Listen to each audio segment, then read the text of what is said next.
Hello dear students, তোমাদের সামনে আরেকটি টিউটোরিয়াল নিয়ে এলাম ডবল অ্যাকাউন্টের উপর। দেখতে পাচ্ছ তোমার ডান দিকে আছে কোশ্চেনটা, এমকমে এসেছিল 1987-এ।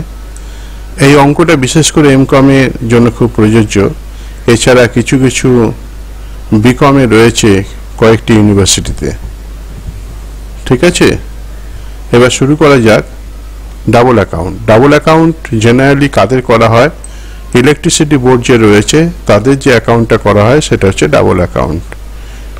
অর্থাৎ এখানেও কিন্তু আমরা এখান থেকে প্রফিট বের করব, প্রফিট মানে রেভিনিউ বের করব, এবং সেটা কোথায় কোথায় খরচ করা হচ্ছে নেট রেভিনিউ বের করব, ক্যাপিটাল অ্যাকাউন্ট বের করব, আর হচ্ছে ব্যালেন্স শিট বের করব। আমাদের এই চারটে পার্টে বের করতে হয়। দেখো লিখেও দিয়েছে, রেভিনিউ অ্যাকাউন্ট করতে হবে, নেট রেভিনিউ অ্যাকাউন্ট করতে হবে, ক্যাপিটাল অ্যাকাউন্ট করতে হবে, আর জেনারেল ব্যালেন্স শিট করতে হবে। দেখতে পাচ্ছ আমি এর জন্য বাঁদিকে অ্যান্সারটা রেখেছি, দেখতে পাচ্ছ, আর ডান দিকে তোমাদের বা আমার ডান দিকে অঙ্কটা রেখেছি। দেখা যাক, শুরু করা যাক। Let's start. From the following balances as on 31st December 2020 appearing in the ledger of Electric Power and Supply Company Limited, you are required to prepare কি প্রিপেয়ার করতে হবে? Revenue account, net revenue account, capital account আর general balance sheet. আমি কি করলাম, বসিয়ে দিলাম। দেখো রেভিনিউ অ্যাকাউন্ট, ঠিক আছে, রেভিনিউ অ্যাকাউন্ট থেকে কি পাবো? Net revenue account. তারপরে দেখো নেট রেভিনিউ অ্যাকাউন্ট করছি আমরা, তাহলে প্রথমে হচ্ছে রেভিনিউ অ্যাকাউন্ট, তারপর নেট রেভিনিউ অ্যাকাউন্ট, তারপরে ক্যাপিটাল অ্যাকাউন্ট, তারপরে জেনারেল ব্যালেন্স শিট আমরা করছি। ঠিক আছে, এই চারটে অ্যাকাউন্ট আমরা বানিয়ে রাখলাম। এইবার পরপর বসিয়ে যাব। দেখো প্রথম হচ্ছে কি, আমরা যদি ফার্স্টে যে রেভিনিউ অ্যাকাউন্ট দেখি সেখানে কি কত খরচ হয়েছে, কত আয় হয়েছে, এইটা নিয়ে যখন আমরা করি তখন সেটাকে বলা হয় রেভিনিউ অ্যাকাউন্ট। মনে রাখবে। তাহলে আমরা স্বাভাবিকভাবেই বলতে পারি, দেখো তোমার এই যে স্টোরস অন হ্যান্ড দরকার নেই, কস্ট অফ জেনারেটিং ইলেকট্রিসিটি কত আছে? 3000। কস্ট অফ জেনারেটিং ইলেকট্রিসিটি অর্থাৎ ইলেকট্রিসিটি তৈরি করতে গেলে যে খরচটা। দেয়ারফর হাউ টু ট্রিট, আমরা জেনারেলি এক্সপেন্ডিচার দুটো সাইড খুলেছি, একটা ইনকাম। তো to cost of generating electricity 3000 টাকা বসে গেল। তাহলে এইদিকে হচ্ছে expenditure, that means all expenses relating to electricity. At the same time incomes relating to electricity on income side. এখানে কিন্তু ডেবিট ক্রেডিট করে অঙ্কটা দেওয়া নেই, পরপর দেওয়া আছে, দেখতে পাচ্ছ। কস্ট অফ ডিস্ট্রিবিউটিং ইলেকট্রিসিটি কত আছে? 600 আমরা নিয়ে নিলাম, এটাও খরচ এর জন্য। তারপরে দেখো রেন্ট, রেটস অ্যান্ড ট্যাক্সেস কত আছে? রেন্ট, রেটস, ট্যাক্সেস দেখতে পাচ্ছ 400 টাকা, অনলি 400, এটাও খরচ। রেন্ট, রেটস অ্যান্ড ট্যাক্সেস, এটাও আমরা মনে করছি ইলেকট্রিসিটি জেনারেশনের জন্য খরচ হচ্ছে। তারপর দেখো ম্যানেজমেন্ট এক্সপেন্সেস কত আছে? 1200, 1200 টাকা দেখতে পাচ্ছ ম্যানেজমেন্ট এক্সপেন্সেস। অ্যান্ড আলটিমেটলি রয়েছে ডেপ্রিসিয়েশন, অর্থাৎ তারপরের আইটেম হচ্ছে ডেপ্রিসিয়েশন, 2000 টাকা ডেপ্রিসিয়েশন। তারপর আইটেম কি আছে দেখো, তারপর আইটেম আছে সেল অফ কারেন্ট, মানে কারেন্ট তৈরি করেছি, তার খরচ হয়েছে, এবার বিক্রি করেছি 13,200, তাহলে বিক্রি মানে ইনকামের দিকে চলে এলো 13,200। ওকে, I think all of you are able to understand my discussion. If you have any difficulty, please comment in the comment box. Now come to the next point, rent of meters. Metre rent কত আছে? 300 টাকা।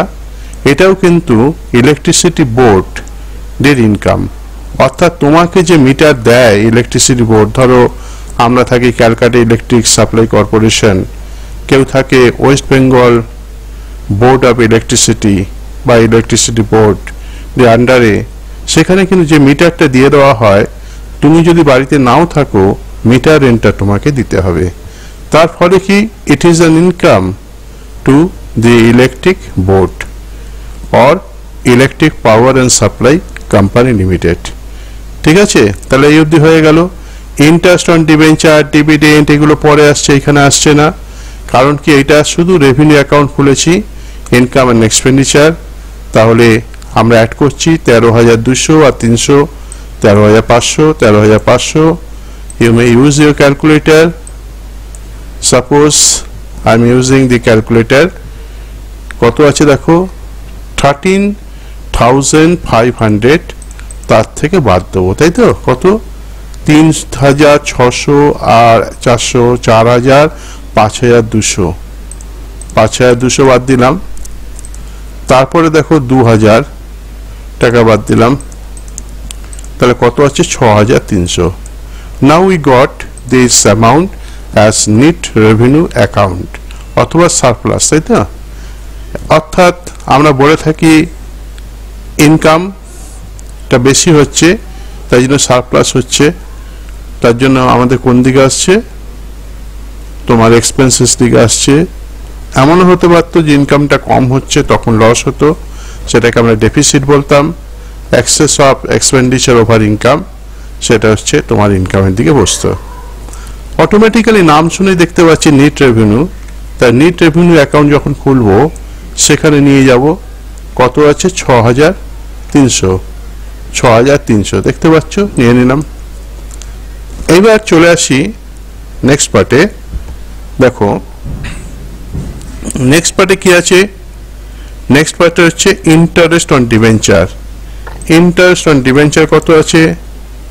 Interest on debenture 1,000 দেখতে পাচ্ছ।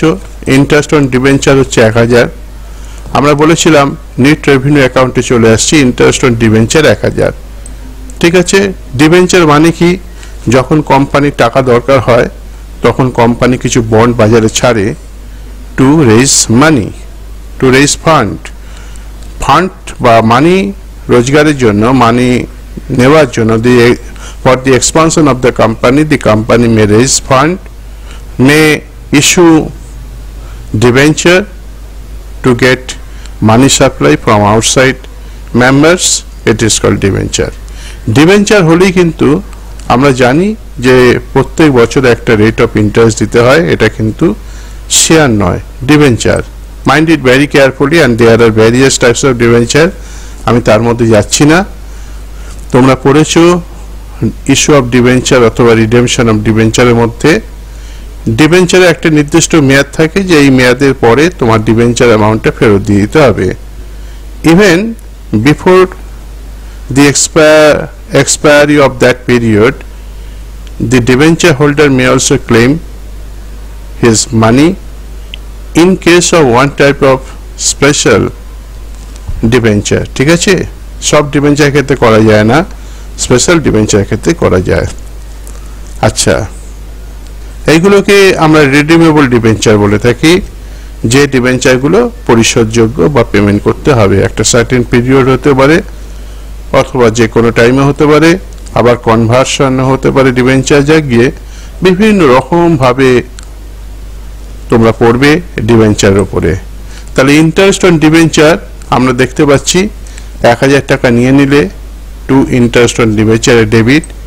ঠিক আছে, এটা debit.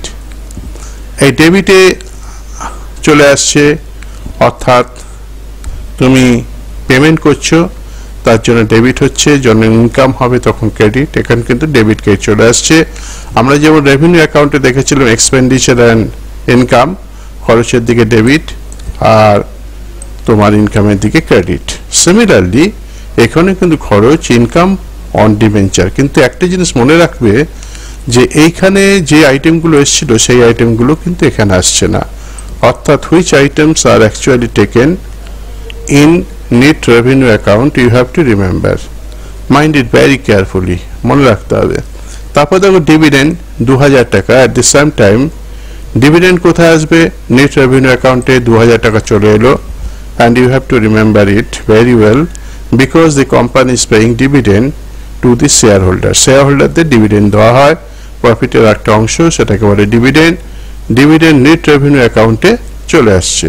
ওকে, তাহলে আমরা এই অবধি দেখলাম। আর ব্যালেন্স অন নিট রেভিনিউ, দেখো নিট রেভিনিউ লেখা আছে, ব্যালেন্স অন নিট রেভিনিউ কত আছে? 2850 টাকা। তাহলে ব্যালেন্স অফ নিট রেভিনিউ 2850 টাকা। ক্লিয়ার? আরেকটা আইটেম তোমাকে করতে হবে, সেটা হচ্ছে কন্টিনজেন্সি রিজার্ভ। কন্টিনজেন্সি রিজার্ভ মানে হচ্ছে এটা এমন এক ধরনের রিজার্ভ যেটা করা হচ্ছে এবং যখন তখন কোনো ক্রাইসিস পিরিয়ডে টাকাটা যাতে তোলা যায়, সেটা হচ্ছে কন্টিনজেন্সি রিজার্ভ। এই ব্যাপারে কিন্তু আমাদের অঙ্কে তেমন কিছু পড়েনি। মনে রাখবে যে না বললেও আমরা কি করব, এই যে দেখো 0.5% কন্টিনজেন্সি রিজার্ভের জন্য কেটে নেবে অফ টোটাল ফিক্সড অ্যাসেট, ঠিক আছে, অথবা টোটাল ক্যাপিটাল এক্সপেন্ডিচার। আমরা যখন পরেরটায় যাব ক্যাপিটাল অ্যাকাউন্ট, তখনই আমরা পাবো এই টাকাটা, অর্থাৎ 1,01,100 এক্ষুনি পাবো না, ঠিক আছে। তাহলে আমরা এই অবধি রেখে দিই, অর্থাৎ এই অ্যামাউন্টটা একটু পরে করছি, ঠিক আছে। এখানে যোগ করে পেলাম 9,150, এখানে 9,150 বসিয়ে দিলাম, আর এই দুটো অ্যামাউন্ট পেলাম, এটা আর এটা এখনো পাইনি। এইবার চলে আসি ক্যাপিটাল অ্যাকাউন্ট। ক্যাপিটাল অ্যাকাউন্ট খুলতে বলেছে, দেখো you are instructed to open capital account. Naturally I am going to open capital account. Capital অ্যাকাউন্টে দেখো কি কি আসবে, অনেক কিছুই আসবে। ক্যাপিটাল মানেই হচ্ছে ইকুইটি শেয়ার, ক্যাপিটাল মানে প্রেফারেন্স শেয়ার, ক্যাপিটাল মানে ডিবেঞ্চার। তোমরা দেখেছো লায়াবিলিটি সাইডে কি কি আসে। অ্যাট দি সেম টাইম যদি লায়াবিলিটি সাইড আসে তাহলে অ্যাসেট সাইডও আসবে। এইখানে কিন্তু একটা মজার জিনিস দেখো, এই একটা দুটো তিনটে করে কালাম তোমাকে দুদিকেই করতে হচ্ছে। Therefore it is much more tedious, খুব কঠিন কাজ, একটু ভালো করে মনে রাখবে। এক্সপেন্ডিচার আপ টু 2020, ঠিক আছে, 31/12/2020। তারপর দেখো এক্সপেন্ডিচার ডিউরিং, এটা আপ টু আর এটা ডিউরিং, আর টোটাল এক্সপেন্ডিচার, এই তিনটে পার্টে করলাম। এখানেও সিমিলারলি তোমার এক্সপেন্ডিচার উঠে গিয়ে রিসিট হয়ে যাবে, কারণ এটা রিসিট, ঠিক আছে, তোমরা বুঝেছো। এইবার চলে আসি, এইবার দেখো আমাদের প্রথম কি হচ্ছে, ইকুইটি শেয়ার। যদি আমরা দেখি এই পার্টটা পুরো হয়নি, কিছুটা বাকি আছে, এই অবধি পুরোটা হয়ে গেছে। এবার ইকুইটি শেয়ার কি আছে, 54,900। আমি এক্ষুনি বললাম যে আমাদের কিন্তু যে লায়াবিলিটি মানেই হচ্ছে তোমার equity share, preference share, debenture, এগুলো রিজার্ভ। তাহলে ইকুইটি শেয়ার কত আছে দেখো, 54,900। এবার রিসিট ডিউরিং দিয়ে আর কিছু নেই, তার মানে ওই অ্যামাউন্টটাই ওখানে বসে যাচ্ছে আলটিমেটলি। তারপর দেখো ডিবেঞ্চার, ডিবেঞ্চার আছে তোমার 20,000, 20,000, এখানেও 20,000 হয়ে গেল, দেখতেই পাচ্ছ এখানে কিন্তু কোনো পরিবর্তন নেই।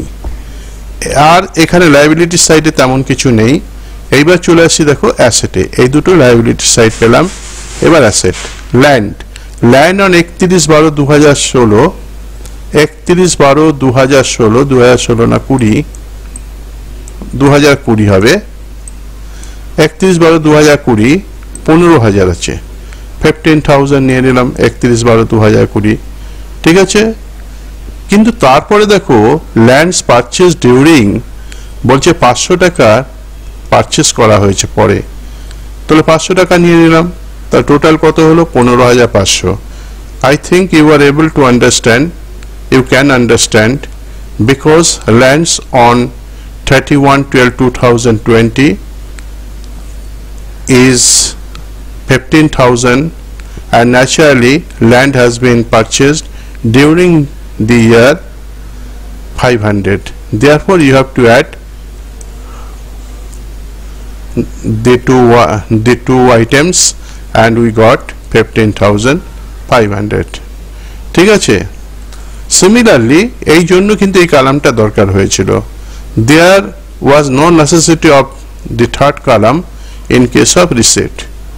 রিসিটের সময় কিন্তু থার্ড কলামের প্রয়োজন ছিল না, কিন্তু যখন আমরা এক্সপেন্ডিচারে করছি থার্ড কলামটা প্রয়োজন লাগছে। তোমরা এই মুহূর্তে বুঝতে পারছো, you can now understand what the second or third column means. ঠিক আছে, তারপরে চলে আসছি মেশিনারি। দেখো মেশিনারি কত আছে, 60,000 নিলাম, এটা অ্যাসেট। আর ডিউরিং দি ইয়ার 500, তাহলে কত হলো তোমার 60,500। ওকে, তাহলে এই অবধি তোমরা অবশ্যই বুঝে গেছো, আমি ধরেই নিচ্ছি। তারপরে চলে যাও মেশিনারি তে, হয়ে গেল। মেশিনারি হয়ে যাওয়ার পরে দেখো main including cost of laying. এটা হচ্ছে মেইন মানে কি, ধরো ইলেকট্রিক লাইন নিতে গেলে একটা মেইন লাইন ফেলতে হয়, মেইন রাখতে হয়, তার জন্য খরচ হচ্ছে 20,000 টাকা। Naturally it is one type of expenses to the company, therefore it will come on debit side. 20,000 টাকা নিলাম। দেখতে পাচ্ছ spent on maintaining, spent on মেন্সের উপরে আরো কিছু খরচ করেছে, 5,100 টাকা নিয়ে নিলাম। আর টোটাল করে দাও 25,100। তাহলে থার্ড কলামটা খুব সহজ, ফার্স্ট কলামটা আর সেকেন্ড কলামটা করে দুটো টোটাল করবে, করলে আমরা যেটা পাচ্ছি সেটা থার্ড কলাম পেয়ে যাচ্ছি। ঠিক আছে, তাহলে এই অবধি তোমরা করলে। তাহলে দেখো এইবার টোটাল করছি 15,000, 60,000, 20,000 করলে তোমার আসছে কত, 95,000, 95,000। আর এইটা করলে আসছে 6,100, আর এইটা করলে আসছে 1,01,100। যেটা তোমাকে কিছুক্ষণ আগেই আমি বললাম, just I told U S few seconds back, যে তার উপরে তোমাকে ইন্টারেস্ট নিতে হবে, তার উপরে তোমাকে পার্সেন্টেজ নিতে হবে কন্টিনজেন্সি রিজার্ভ হিসাবে 0.5%। আমি ক্যালকুলেশনে দেখিয়েছি। এই যে তোমার দেখো 1,01,000, এই যে 1,01,100 ক্যালকুলেশন করে নাও, বুঝতে পারবে। 1,01,100 ইন্টু 1/2 মানে হচ্ছে 0.5, তাই তো? এটা পার্সেন্ট মানে হচ্ছে 0.5%। Naturally we got this amount, into করে দাও 0.5% করে দাও, করলে কত আসছে দেখো, 505 টাকা 50 পয়সা। 505 টাকা 50 পয়সা। এবার তুমি এখানে 506 টাকাও নিতে পারো, 5 টাকাও নিতে পারো। It is absolutely decided by you. আমি মনে করলাম এখানে আমি নিলাম কত, এখানে আমি নিলাম হচ্ছে 505 টাকা। দেখতে পাচ্ছ 505 টাকা 5 পয়সা, মানে এখানে 506 টাকা নিলাম, 506 রুপিস নিলাম। তাহলে এইবার তুমি আবার ক্যালকুলেটর ইউজ করো, দেখো কি দাঁড়াচ্ছে। এটা দাঁড়াচ্ছে কত, 9,150 মাইনাস 1,000, 2,000, 3,000, 3,506, 3,506। ঠিক আছে, করলে তোমার আসছে 5,644 আসছে। তার মানে এটা 5 টাকা নেওয়া হয়েছে। 5 টাকা নিলে আমরা দেখতে পাচ্ছি 5,645 আসছে। ঠিক আছে, তার মানে এখানে নেওয়া হয়েছে তোমার 5,505 টাকা। আমি বলেছিলাম it will be decided by you. কেউ যদি 506 টাকা নেয় তাহলেও রাইট, তখন 5,644 টাকা এখানে অ্যান্সার হবে, ব্যালেন্স হবে। ঠিক আছে, তাহলে আমাদের এই অবধি হয়ে গেল। সিমিলারলি এখানেও অ্যাড করলে এটা আসছে। হ্যাঁ, আশা করি বুঝতে পারছো। আর দেখো এখানে একটা পিকুলিয়ার, এখানে কিছু নেই, তাই না? এখানে নীল, এখানে নীল। তাই আমরা এখানে কি করলাম, 6100 টাকা লিখে দিলাম, আর এখানে যোগ করলে এটা আসছে। এটা আমরা বুঝতে পারছি, ঠিক আছে। আচ্ছা, এইবার দেখো আমাদের লাস্ট পার্ট। এইটা কিন্তু আমরা কি করলাম, জাস্ট টোটাল করলাম। ও এখানে 6100 না, এখানে নীল। তাহলে আমরা আরেকবার দেখি, এখানে টোটাল করলাম 95,000, এখানে 6100, এখানে 1,01,100, এখানে কিন্তু 74,900, আর এখানে কিছু নেই, নীল, আর এখানে হচ্ছে 74,900। দেখতে পাচ্ছ কারোর সাথে কারো মিল নেই, কিন্তু কোনো দরকার নেই মিলের। এটা জাস্ট আমরা ক্যাপিটাল অ্যাকাউন্ট খুললাম এবং কোনো মিলের দরকার নেই। এইবার চলে আসছি আমাদের general balance sheet. General balance শিটে দেখতেই পাচ্ছ কি কি ব্যালেন্স শিট মানেই সমস্ত অ্যাসেট এবং লায়াবিলিটিগুলোকে নিয়ে আমরা ব্যালেন্স শিট বলে থাকি।